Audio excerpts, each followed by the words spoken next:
ବାଲେଶ୍ୱର ମୁଖୁରା ଗ୍ରାମରେ ପ୍ରଭା କୁମୁଦୁନି ସାହିତ୍ୟ ପରିଷଦ ପକ୍ଷରୁ ପକ୍ଷୀ ତୁମେ ଫେରିଆସ ସାହିତ୍ୟ ଆସରଟେ ହୋଇଯାଇଛି।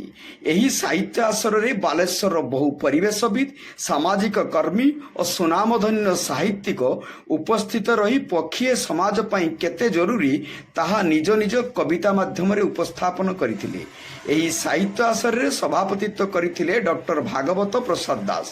ଅନ୍ୟମାନଙ୍କ ମଧ୍ୟରେ ସୁଧାକର ସେଠୀ, ମାଳତୀ ଧଳ, ଷ୍ଟାଲିନ୍ ଏବଂ ବ୍ୟଙ୍ଗକବି ପଦ୍ମଲୋଚନ ପ୍ରଧାନ ପ୍ରଭୃତି କବିତା ପାଠ କରିଥିଲେ। ପ୍ରଭା କୁମୁଦିନୀର ସଂସ୍ଥାପକ ପ୍ରଭାକର ରେମୁଣି ସମସ୍ତ କବି ଏବଂ ସାମାଜିକ କର୍ମୀ ଏବଂ ପରିବେଶବିତ୍ ମାନଙ୍କୁ ସ୍ୱାଗତ କରିଥିଲେ। କ'ଣ ପାଇଁ ଆପଣଙ୍କର ପ୍ରୋଗ୍ରାମ? ମୁଁ ବ୍ୟଙ୍ଗକବି ପ୍ରଭାକର ସାହୁ ପ୍ରଭା କୁମୁଦିନୀ ସାହିତ୍ୟ ପରିଷଦ ଆନୁକୂଲ୍ୟରେ ଏହି ଜନ୍ମମାଟି ମୁଖୁରାରେ ଆଜି ପକ୍ଷୀ ପାଇଁ ଦିନଟିଏ ଆସର କରାଯାଇଛି। ଏହାର ମୁଖ୍ୟ କାରଣ ହେଉଛି ଆମ ସମାଜରୁ ଧୀରେ ଧୀରେ ପକ୍ଷୀ କୂଳ ପ୍ରବାସୀ ହେଲେଣି। ଆମେ ବାଇଚଢ଼େଇଟି ସୁଦ୍ଧା ଆଉ ଦେଖିବାକୁ ପାଉନାହୁଁ।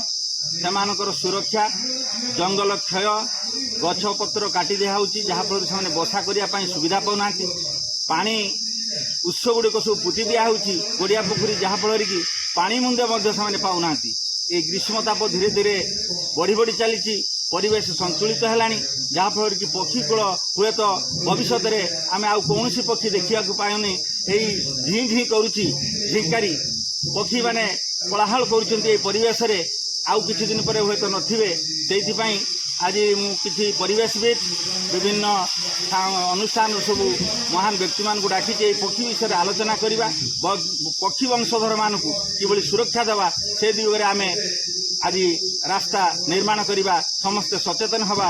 ସେମାନଙ୍କ ପାଇଁ ହୁଏତ ସହରମାନଙ୍କରେ ଆମେ ଜଳପାତ୍ରଟିଏ ରଖିବା, ଖାଦ୍ୟପେୟ ରଖିବା ଏବଂ ପରିବେଶ ଯେମିତି ନଷ୍ଟ ନ କରିବେ ସମସ୍ତେ ଏଥିପାଇଁ ଯତ୍ନବାନ ହେବା। ହୁଏତ ଏହାକୁ ଆମେ ବିଭିନ୍ନ ସ୍ଥାନରେ ପ୍ରୋଗ୍ରାମ ହେଇଛି ଏବଂ ଆମେ ଆଶା କରୁଛୁ ଆଗାମୀ ଦିନରେ ଘରକୁ ଘର ବୁଲି ସମସ୍ତଙ୍କୁ ସଚେତନ କରିବା। এই ପକ୍ଷୀ କୂଳମାନଙ୍କର ସଚେତନ ନିଅନ୍ତୁ, ସେମାନଙ୍କୁ ଆହାର କରନ୍ତୁ, ସେମାନଙ୍କୁ ଖାଦ୍ୟ ଦିଅନ୍ତୁ, ପାଣି ଦିଅନ୍ତୁ, ଆମ ପରିବେଶ ସୁରକ୍ଷିତ ରହୁ, ସେମାନେ ହସି ଉଠନ୍ତୁ ଏବଂ ଆମର ମଧ୍ୟ ମାନସିକ ସୁଖ ମିଳୁ, ଶାନ୍ତି ମିଳୁ। ସୁରକ୍ଷା କାହିଁକି ଆମ ପାଇଁ ଜରୁରୀ ହେଇ ପଡ଼ିଲା? କାରଣ ପକ୍ଷୀ ଆଉ ପ୍ରକୃତି, ଆମେ ଯଦି ପ୍ରକୃତି ବିନା ବଞ୍ଚିପାରିବା କି? ପକ୍ଷୀ ତ ଗୋଟେ ପ୍ରକୃତିର ଗୋଟେ ମାନେ ଅବିଚ୍ଛିନ୍ନ ଅଙ୍ଗ। ତେଣୁ ଆମେ ଯଦି ପ୍ରକୃତି ବିନା ବଞ୍ଚିପାରିବା ନାହିଁ, ପକ୍ଷୀ ବିନା ବି ବଞ୍ଚିପାରିବା ନାହିଁ। କାରଣ ପକ୍ଷୀର ଅବଦାନ ପ୍ରକୃତି ସହିତ ଏତେ ଅଙ୍ଗାଙ୍ଗୀ ଭାବେ ଜଡ଼ିତ, ଆପଣ ପକ୍ଷୀକୁ କାଢ଼ି ଦେଇ ପ୍ରକୃତିକୁ ତିଆରି କରିପାରିବେ ନାହିଁ।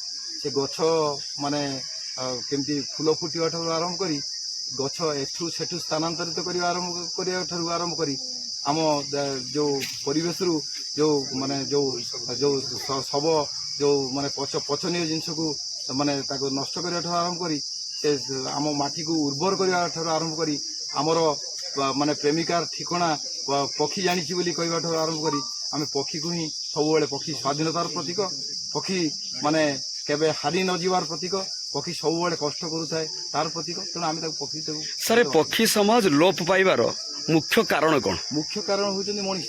କାରଣ ମଣିଷ ଯେତେବେଳେ ବାରମ୍ବାର ଗାନ୍ଧୀ କହିଥିଲେ ଯେ ମାନେ ପରିବେଶ ମଣିଷର ମାନେ ଆବଶ୍ୟକତା ପାଇଁ ରହିଛି, କିନ୍ତୁ ମଣିଷର ଲୋଭ ପାଇଁ ରହିନି। ତେଣୁ ଯେତେବେଳେ ଲୋଭ ମଣିଷ ପଡ଼ିଲା, ସେତେବେଳେ ପରିବେଶକୁ ନଷ୍ଟ କଲା। ପକ୍ଷୀମାନେ ଯିବେ କୁଆଡ଼େ? ପକ୍ଷୀମାନେ ହିଁ ମଲେ, ପକ୍ଷୀମାନେ ହିଁ ଭିକ୍ଟିମ୍ ହେଲେ। ମଣିଷ ହିଁ ଦିନେ ମରିବ, କିନ୍ତୁ ତା ଆଗରୁ ଏମାନେ ସବୁ ମରିଯାଇଥିବେ।